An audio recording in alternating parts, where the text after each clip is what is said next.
The Warriors should actually feel great about their situation. And I want to give a lot of props to Steve Kerr because he's continued to reinvent this roster, whether Steph was in or out, whether Klay was struggling, whether Poole was in the starting lineup or not, getting minutes from Lamb now, getting minutes from Jerome now. DiVincenzo is playing quality minutes for them. Now, as you mentioned, when Wiggins comes back and Andre Iguodala's performing, now all of a sudden we have a deep Warriors team that has a championship pedigree. Right. Now they have to just get it together on the road. Exactly. That's something that they struggle with regardless whether Steph was in the lineup or not. Well, and I know, Janae, you mentioned against the San Antonio Spurs, they're playing in front of 70,000 people in San Antonio. So it's not exactly Can't wait to go.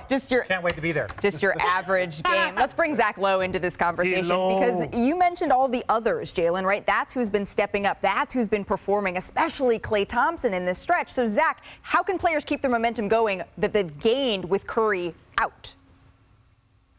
Yeah, I'm with Jalen. I think the Warriors should feel great about life, provided they start to win on the road. Here's some perspective. Their starting five, Steph, Klay, Wiggins, Draymond, Looney, still has the best plus-minus by far of any five-man lineup in the NBA, despite Steph and Wiggins missing all these games. Now, in the absence of Curry, DiVincenzo has stepped up. Kuminga has cemented himself as part of the rotation. Poole is Poole. That's three guys off the bench right away that I know I can trust. There's an eight-man rotation. That's really all you need when the going gets tough in the playoffs. You throw in Andre's back. Anthony Lamb and Ty Jerome have been giving him good minutes. They spent the first part of this season unable to survive when Steph was on the bench, trying to figure out what the rotation should be, who should play with who. I think they've figured a lot out now. It's time to start winning, and I think they're going to start winning and turn into the team that we all thought was a threat to repeat as champions. I agree with this. And look, I'm a There's a butt coming. You could feel it, right? There's a butt coming. They're 3-16 on the road. That is a Grand Canyon-sized gap between who they are at home. We have never seen anything like this. So for us to be like, oh, well, they got Steph back. They were trash with Steph playing on the road. So now, again, they get a chance to, quote-unquote, restart their season. We can say they need to start winning on the road. We are in January. The season started.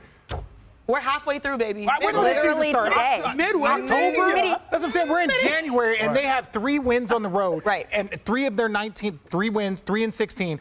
Steph played in like 12 of those, 13 of those. So is that the answer to this question then, Jalen? If you're looking for something specific from the Warriors with Steph Curry returning, is it as simple as win on the road? Yes, but also I think what we're all describing is how this team has reimagined itself, and they're going to be a lot better going forward. I hope so. I think the depth that they've been able to build out and the confidence they're going to gain by having Steph back in the lineup, because Steph was elite when he was on the floor. So now you put him back in the lineup. Klay was a little shaky earlier in the year. Now his confidence is back. So to me, this is just a better overall team. That's why I wanted to make sure I give Steve Kerr a lot of credit.